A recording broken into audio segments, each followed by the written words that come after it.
എന്നാൽ അത് കുഞ്ഞുങ്ങൾക്ക് കൊടുക്കുകയില്ലല്ലോ. അവർ നിഷ്കളങ്കരാണ്, അവർ നല്ലവരാണ്, അവർ മാലാഖമാരെ പോലെയാണ്, അവരുടെ ഹൃദയം പരിശുദ്ധമാണ്. അതുകൊണ്ട് അവർക്ക് പൗരോഹിത്യ ശുശ്രൂഷ കൊടുക്കാനായിട്ട് കഴിയുമോ? അവർക്ക് വിവാഹ ശുശ്രൂഷ കൊടുക്കാനായിട്ട് കഴിയുമോ? ഒരിക്കലുമില്ല. മാമോദീസയ്ക്കും കുഞ്ഞുങ്ങൾക്ക് കൊടുക്കുവാനായി കഴിയുകയില്ല.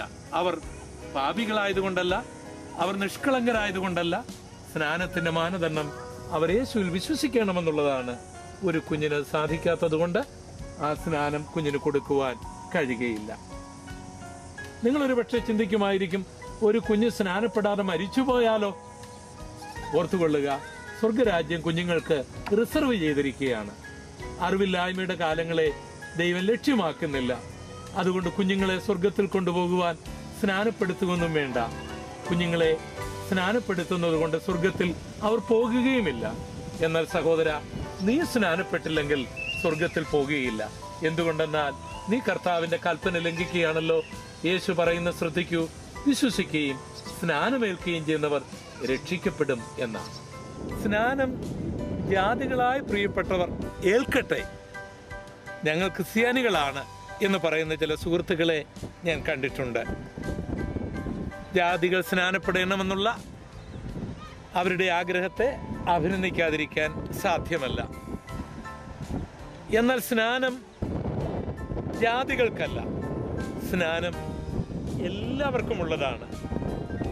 അപ്പോസ്തലപ്രവൃത്തി 9-ാം അധ്യായം 18-ാം വാക്യത്തിൽ അപ്പോസ്തലനായ പൗലോസ് സ്നാനപ്പെടുന്നതായി നമുക്ക് കാണാം. പൗലോസ് തൻ്റെ കുലമഹിമയെക്കുറിച്ചൊക്കെ പറയുന്നുണ്ട്. താൻ അബ്രഹാമിൻ്റെ മകനാണ്, താൻ ബെന്യാമിൻ ഗോത്രക്കാരനാണ്. മാത്രമല്ല, താനൊരു പരീശനായിരുന്നു. യഹൂദ മതത്തിൻ്റെ 72 അംഗങ്ങളടങ്ങുന്ന കമ്മിറ്റിയിലെ പ്രധാനപ്പെട്ട ഒരു വ്യക്തിയായിരുന്നു. വിശുദ്ധ വേദപുസ്തകത്തിൽ 14ഓളം ലേഖനങ്ങൾ എഴുതിയ വ്യക്തിയാണ്. യേശുവിനെ നേരിട്ട് കണ്ട വ്യക്തിയാണ്. ധനികനാണ്, ഒരു കപ്പലുടമയുടെ മകനായിരുന്നു. എല്ലാ യോഗ്യതകളും ഒത്തിണങ്ങിയിട്ടും പൗലോസ് സ്നാനപ്പെട്ടു. എത്ര അത്ഭുതകരമായൊരു ചിന്ത! അപ്പോസ്തലപ്രവൃത്തി 2:41 നമ്മൾ വായിക്കുന്നത് 3000 യഹൂദന്മാർ സ്നാനപ്പെടുന്നതായിട്ടാണ്. അപ്പോസ്തലപ്രവൃത്തി 10:44 വിജാതീയനായ കൊർന്നല്യോസ് സ്നാനപ്പെടുന്നതായി രേഖപ്പെടുത്തിയിട്ടുണ്ട്. ഗലാത്യ ലേഖനം 3-ാം അധ്യായം 27 മുതൽ 29 ഉള്ള വാക്യങ്ങളിൽ നാം എന്താണ് വായിക്കുന്നത്? ക്രിസ്തുവിനോട് ചേരുവാൻ സ്നാനമേറ്റിരിക്കുന്ന നിങ്ങൾ എല്ലാവരും ക്രിസ്തുവിനെ ധരിച്ചിരിക്കുന്നു. അതിൽ യഹൂദനെന്നും യവനെന്നുമില്ല, ദാസനെന്നും സ്വതന്ത്രനെന്നും എന്നുമില്ല, ആണും പെണ്ണും എന്നുമില്ല. നിങ്ങളെല്ലാവരും ക്രിസ്തുയേശുവിൽ ഒന്നത്രേ.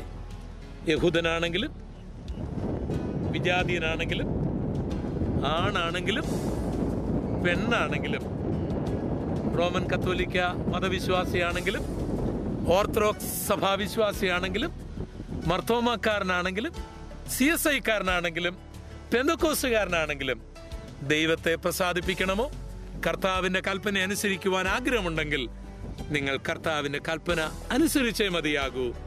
ഇത് യേശുവിൻ്റെ കൽപ്പനയാണ്. സ്വർഗത്തിലെയും ഭൂമിയിലെയും മുഴുവൻ അധികാരമുള്ള യേശുവിൻ്റെ കൽപ്പന.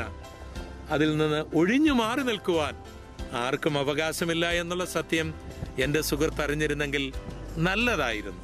സ്നാനം എന്തിനാണ്? എന്താണ് ഇതിൻ്റെ അർത്ഥം?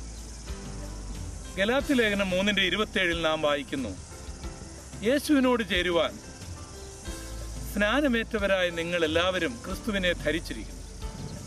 അതിൽ യഹൂദനെന്നും യവനെന്നുമില്ല, ആണെന്നും പെണ്ണെന്നുമില്ല, എല്ലാവരും ക്രിസ്തുയേശുവിൽ ഒന്നത്രേ. സ്നാനം യേശുവിനോട് ചേരുവാനാണ്. സ്വർഗത്തെക്കാൾ ഉന്നതനായ, 10,000-ങ്ങളിൽ അതിശ്രേഷ്ഠനായ, വെണ്മയും ചുവപ്പുമുള്ള മാനവലോകത്തിന്റെ രക്ഷിതാവായ സൃഷ്ടിതാവായ യേശുവിനോട് ചേരേണ്ടതിന് വേണ്ടിയാണ് സ്നാനം. റോമാലേഖനം 6:2 സ്നാനം യേശുവിന്റെ മരണത്തിൽ പങ്കാളിയാകുവാൻ എന്ന് രേഖപ്പെടുത്തിയിരിക്കുന്നു. ക്രിസ്തുവിന്റെ മരണമാണ് നമുക്ക് പാപമോചനം നൽകുന്നത്. ക്രിസ്തുവിന്റെ മരണമാണ് നമ്മുടെ ശാപം മാറ്റുന്നത്. ആ ഗോൽഗോത്തായിലെ ബ്ലഡ് ബാങ്കിൽ ഒരു ഷെയർ ഹോൾഡറായി തീരേണ്ടതിന് വേണ്ടിയാണ് സ്നാനം. അതുകൊണ്ടാണ് പത്രോസ് ഇങ്ങനെ പറഞ്ഞത്, നിങ്ങൾ ഓരോരുത്തരും മാനസാന്തരപ്പെട്ട് നിങ്ങളുടെ പാപങ്ങളുടെ മോചനത്തിനായി യേശുവിൻ്റെ നാമത്തിൽ സ്നാനമേൽപ്പി. എന്താണ് ഇതിൻ്റെ അർത്ഥം? സ്നാനജലത്തിൽ പാപമോചനമുണ്ടെന്നാണോ? ഒരിക്കലുമല്ല. പാപമോചനം യേശുവിൻ്റെ മരണത്തിലാണ്, യേശുവിൻ്റെ രക്തത്തിലാണ് സ്ഥിതി ചെയ്യുന്നത്. എന്നാൽ യേശുവിൻ്റെ മരണവുമായിട്ട് നമ്മളെ ബന്ധപ്പെടുത്തുന്ന ഒരു കണക്ഷൻ കോഡാണ് സ്നാനം. അതുകൊണ്ടാണ് റോമാലേഖനം 6:2 ഇങ്ങനെ എഴുതിയിരിക്കുന്നത്, സ്നാനം യേശുവിൻ്റെ മരണത്തിൽ പങ്കാളിയാകാനാണ്. റോമാലേഖനം 6:4 നാം ഇങ്ങനെ വായിക്കുന്നു, സ്നാനം യേശു ക്രിസ്തുവിനോടുകൂടി അടക്കപ്പെടേണ്ടതിന് വേണ്ടിയാണ്. റോമാലേഖനം 6:4, 5 വാക്യങ്ങളിൽ നാം ഇങ്ങനെ വായിക്കുന്നു, സ്നാനം യേശുവിനോടുകൂടി ഉയർക്കപ്പെടേണ്ടതിനാണ്. യേശുവിൻ്റെ മരണവും അടക്കവും ഉയർപ്പുമാണ് മാനവലോകത്തിൻ്റെ രക്ഷയ്ക്ക് നിധാനമായിരിക്കുന്നത്, അവരുടെ സമാധാനത്തിന് നിധാനമായിരിക്കുന്നത്, അവരുടെ ശാപമോചനത്തിന് നിധാനമായിരിക്കുന്നത്, അവരുടെ പാപമോചനത്തിന് നിധാനമായിരിക്കുന്നത് യേശു ക്രിസ്തുവിൻ്റെ മരണ അടക്ക പുനരുത്ഥാനമാണ്. സ്വർഗരാജ്യത്തിലേക്കുള്ള വഴി മനുഷ്യനെ വെട്ടിത്തുറന്നത് യേശുവിൻ്റെ മരണമാണ്, യേശുവിൻ്റെ അടക്കമാണ്, യേശുവിൻ്റെ ഉയർപ്പാണ്. നാം ജനിക്കുന്നതിന് മുൻപാണ് യേശു മരിച്ചത്. ആ മരണം നമ്മുടേതായി തീരുവാൻ, ആ അടക്കം നമ്മുടേതായി തീരുവാൻ, ആ ഉയർപ്പ് നമ്മുടേതായി തീരുവാൻ സ്നാനത്തിലൂടെ നാം യേശുവിൻ്റെ മരണത്തിൽ പങ്കാളിയാകുന്നു. സ്നാനത്തിലൂടെ നാം യേശുവിൻ്റെ അടക്കത്തിൽ കൂട്ടാളിയാകുന്നു. നാം സ്നാനത്തിലൂടെ യേശുവിൻ്റെ പുനരുത്ഥാനത്തിൽ പങ്കാളിയാകുന്നു. ഇത് സ്നാനത്തിൻ്റെ ആഴമേറിയ അർത്ഥങ്ങളാണ്. റോമാലേഖനം 6:4-5 വാക്യങ്ങളിൽ നാം ഇങ്ങനെ വായിക്കുന്നത്, നാം സ്നാനപ്പെട്ടുവെങ്കിൽ അഥവാ ക്രിസ്തുവിൻ്റെ മരണത്തിൽ നാം പങ്കാളിയായെങ്കിൽ നമുക്ക് ക്രിസ്തുവിനെ പോലെ ഒരു പുനരുത്ഥാന ശരീരം ലഭിക്കും എന്നുള്ളതാണ്. മരണം നമ്മുടെ അടുക്കൽ വരുമ്പോൾ നമ്മുടെ ശരീരം ജീർണിച്ച ഈ മണ്ണിൽ ലയിച്ചു ചേരും. എന്നാൽ മനുഷ്യൻ നിത്യനായി ജീവിക്കുകയാണ്, അവൻ നിത്യമായി ജീവിക്കേണ്ടവനുമാണ്. അങ്ങനെ ജീവിക്കുവാൻ അവനൊരു ശരീരം ആവശ്യമുണ്ട്, ദൂതതുല്യമായൊരു ശരീരം, മനോഹരമായൊരു ശരീരം, മരണമില്ലാത്ത ശരീരം. ഒരാൾ സ്നാനപ്പെടുമ്പോൾ അവൻ പുനരുത്ഥാന ശരീരമാണ് ബുക്ക് ചെയ്യപ്പെടുന്നത്. റോമാലേഖനം 6:5 നാം വായിക്കുന്നു, ഒരാൾ സ്നാനപ്പെടുമ്പോൾ അവൻ ജീവന്റെ പുതുക്കത്തിൽ നടക്കേണ്ടതിനാണ് സ്നാനപ്പെടുന്നത്. ലോകത്തിൽ 2 വഴികളുള്ളതായിട്ടാണ് ബൈബിൾ പറയുന്നത്. ഒന്ന് നാശത്തിലേക്കുള്ള വഴിയാണ്, അത് വളരെ വിശാലമാണ്, ധാരാളം ആൾക്കാർ അതിലൂടെ നടക്കുന്നുണ്ട്. ആ യാത്ര അവസാനം നരകത്തിൽ എത്തിച്ചേരും, പിശാചിന്റെ വാസസ്ഥലത്ത് എത്തിച്ചേരും. എന്നാൽ ഇടുക്കവും ഞെരുക്കവുമുള്ളൊരു ജീവന്റെ വഴി തൊട്ടടുത്തൂടെ പോകുന്നുണ്ട്. ആ വഴിയിലേക്ക് പ്രവേശിക്കുവാനുള്ള എക്സിറ്റ് ആണ് സ്നാനം. പത്രോസിന്റെ 1-ാം ലേഖനം 3-ാം അധ്യായം 21-ാം വാക്യത്തിൽ നാം വായിക്കുന്നത്, സ്നാനം ദൈവത്തോടുള്ള ഒരു നല്ല മനസാക്ഷിക്ക് വേണ്ടിയാണ്. സ്നാനമോ ഇപ്പോൾ ജഡത്തിന്റെ അഴുക്ക് കളയുവാനായിട്ടുള്ളതല്ല, ദൈവത്തോടുള്ള നല്ല മനസാക്ഷിക്ക് വേണ്ടിയാണ് സ്നാനപ്പെടുന്നത്. സ്നാനപ്പെടുമ്പോൾ നമുക്ക് ദൈവവുമായിട്ടുള്ള ഒരു നല്ല മനസാക്ഷിയാണ് ലഭിക്കുന്നത്. സ്നാനം എത്ര മഹനീയമാണ്! എങ്ങനെയാണ് നാം സ്നാനം സ്വീകരിക്കേണ്ടത്? യേശു കർത്താവിനെ രക്ഷിതാവായി സ്വീകരിച്ച് മാനസാന്തരപ്പെട്ടതിന് ശേഷം യേശു കർത്താവിനോട് ചേരേണ്ടതിനും അവന്റെ മരണത്തിൽ പങ്കാളിയാകേണ്ടതിനും നിങ്ങൾക്ക് മുങ്ങിത്താഴുവാൻ ആഴമുള്ള ഒരു ജലാശയത്തിൽ അഭിഷിക്തനായ ഒരു ദൈവദാസന്റെ കരത്തിന്റെ കീഴിൽ പിതാവിന്റെയും പുത്രന്റെയും പരിശുദ്ധാത്മാവിന്റെയും നാമത്തിൽ നിങ്ങൾ സ്നാനപ്പെടുമ്പോൾ നിങ്ങൾ യേശുവിനോട് ചേരുകയാണ്, യേശുവിന്റെ മരണത്തിൽ പങ്കാളിയാകുകയാണ്, നിങ്ങൾക്ക് ഒരു പുനരുദ്ധാന ശരീരം ലഭിക്കുകയാണ്. അതാണ് യഥാർത്ഥമായ സ്നാനം.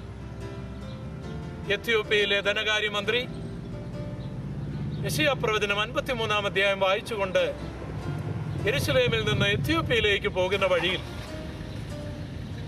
ഫിലിപ്പോസ് എന്ന സുവിശേഷകൻ തന്നെ കണ്ടുമുട്ടുകയും യേശുവിന്റെ ക്രൂശ് മരണത്തെക്കുറിച്ചും സ്നാനത്തെക്കുറിച്ചുമെല്ലാം യെശയ്യാ പ്രവചനം 53-ാം അധ്യായത്തിൽ നിന്ന് വ്യാഖ്യാനിച്ച് കേട്ടപ്പോൾ, വെള്ളമുള്ളൊരു സ്ഥലത്തെത്തിയപ്പോൾ ആ ധനകാര്യമന്ത്രി പറഞ്ഞു, ഇതാ വെള്ളം, സ്നാനമേൽക്കുന്നതിന് എന്ത് തടസ്സം?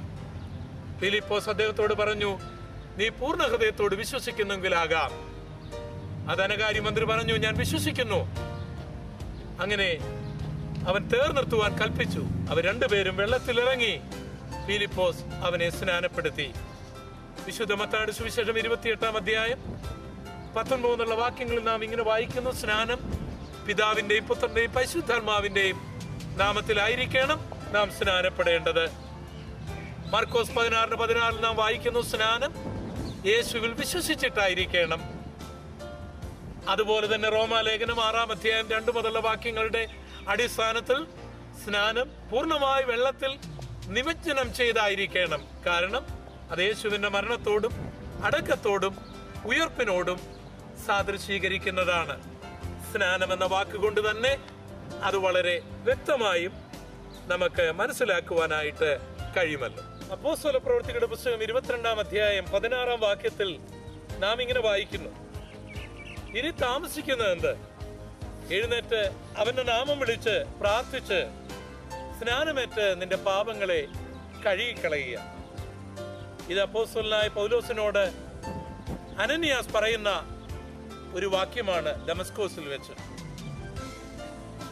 ക്രിസ്ത്യ മാർഗത്തെ എതിർക്കുവാനും ഇല്ലാതാക്കുവാനും മഹാപുരോഹിതന്മാരുടെ അധികാരപത്രവുമായി ദമസ്കോസിലേക്ക് പോയ ശൗലിനെ കർത്താവ് നേരിട്ടിടപെടുന്നു. അവനോട് കർത്താവ് പറയുകയാണ്: ശൗലേ, മുള്ളിന് നേരെ തൊഴിക്കുന്നത് നിന്റെ കാലിന് നല്ലതല്ല.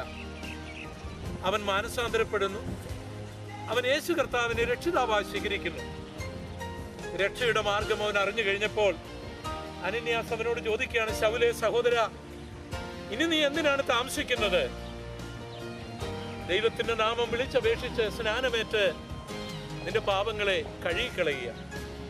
പ്രിയ സുഹൃത്തെ, തിരുവചനത്തിൽ നിന്ന് സ്നാനത്തെക്കുറിച്ച് ധാരാളമായി നീ കേട്ടുകഴിഞ്ഞു, ധാരാളമായി നീ അറിഞ്ഞു കഴിഞ്ഞു. ഇനി എന്തിനു നീ താമസിക്കണം? ഇനി ആർക്കു വേണ്ടി നീ താമസിക്കണം? കർത്താവ് നിന്നെ സ്നേഹിച്ചില്ലേ? കർത്താവ് നിന്നെ സഹായിച്ചില്ലേ? അവൻ നിന്നെ സൗഖ്യമാക്കിയില്ലേ? അവൻ നിന്നെ അപകടത്തിൽ നിന്ന് വിടുവിച്ചില്ലേ? അവൻ നിന്നെ ഉയർത്തിയില്ലേ? അവൻ നിന്നെ മാനിച്ചില്ലേ? അവൻ നിന്നെ അനുഗ്രഹിച്ചില്ലേ? ഇനി നീ ആർക്കു വേണ്ടി താമസിക്കണം? ഇനി നീ എന്തിനു വേണ്ടി താമസിക്കണം? ഇനി നീ താമസിക്കരുത്. നാളെ നിനക്ക് വേണ്ടി ഒരു അവസരം ലഭിച്ചു എന്ന് വരികയില്ല എന്നുള്ള കാര്യം മറക്കരുത്. വിശുദ്ധ വേദപുസ്തകത്തിൽ സ്നാനപ്പെടാത്തവരെ കുറിച്ചും രേഖപ്പെടുത്തിയിട്ടുണ്ട്. ലൂക്കോസിന്റെ സുവിശേഷം 7-ാം അധ്യായം 30-ാം വാക്യത്തിൽ നാം വായിക്കുന്നത് ഇങ്ങനെയാണ്: എങ്കിലും പരീശന്മാരും ശാസ്ത്രിമാരും അവനാൽ സ്നാനമേൽക്കാതെ ദൈവത്തിന്റെ ആലോചന തങ്ങൾക്ക് തന്നെ വൃഥാവാക്കി കളഞ്ഞു. ദൈവം അയച്ച മനുഷ്യനായിരുന്നു യോഹന്നാൻ. ദൈവത്തിന്റെ ആലോചനയായിരുന്നു സ്നാനം. എന്നാൽ ശാസ്ത്രിമാരും പരീശന്മാരും സ്നാനമേൽക്ക ദൈവത്തിന്റെ ആലോചന തങ്ങൾക്ക് തന്നെ വൃഥാവാക്കി കളഞ്ഞു. ആരാണ് ശാസ്ത്രിമാർ? ബൈബിൾ അറിയാമെന്ന് അഭിമാനിക്കുന്നവർ, ബൈബിൾ വ്യാഖ്യാനിക്കുന്നവർ, ബൈബിൾ മറ്റുള്ളവരെ പഠിപ്പിക്കുന്നവർ. ആരാണ് പരീശന്മാർ? ആഴ്ചയിൽ 2 വട്ടം ഉപവസിക്കുന്നവർ, ദശാംശം കൊടുക്കുന്നവർ, ഭക്തന്മാർ, അബ്രഹാമിന്റെ മക്കളെന്ന് അവകാശപ്പെടുന്നവർ, തങ്ങൾക്ക് മാത്രമാണ് സ്വർഗം, മറ്റാർക്കും സ്വർഗം ലഭിക്കുകയില്ല എന്ന് ചിന്തിക്കുന്നവർ. പക്ഷേ ബൈബിൾ പറയുകയാണ്, അവർ ദൈവത്തിന്റെ ആലോചന തങ്ങൾക്ക് തന്നെ വൃഥാവാക്കി കളഞ്ഞു. പ്രിയ സുഹൃത്തെ, താങ്കൾ ഒരു ഭക്തനായിരിക്കാം, ദാനധർമ്മിയായിരിക്കാം. പക്ഷേ കർത്താവിന്റെ ആലോചനയെയും കർത്താവിന്റെ കൽപ്പനയും താങ്കൾ ലംഘിക്കുകയാണോ? ഇവിടെ നിങ്ങൾ ശ്രദ്ധിക്കുക. ഇവിടെ നിങ്ങൾ കണ്ടുകൊണ്ടിരിക്കുന്നത് ഒരു ചെറിയ അഗ്നിപർവ്വതത്തിന്റെ ഒരു വൽക്കാന ചൂട് ഇങ്ങനെ കത്തി തിളയ്ക്കുകയാണ്. ഇവിടെ ഈ റോട്രോവയുടെ പ്രദേശങ്ങളിൽ ധാരാളം അഗ്നിപർവ്വതങ്ങളുണ്ട്. ഭൂമിയുടെ ഉള്ളിൽ നിന്ന് കത്തി തിളച്ചുകൊണ്ടിരിക്കുന്ന ഭാഗമാണ് ഇത്. വളരെ ചെറിയതാണ്.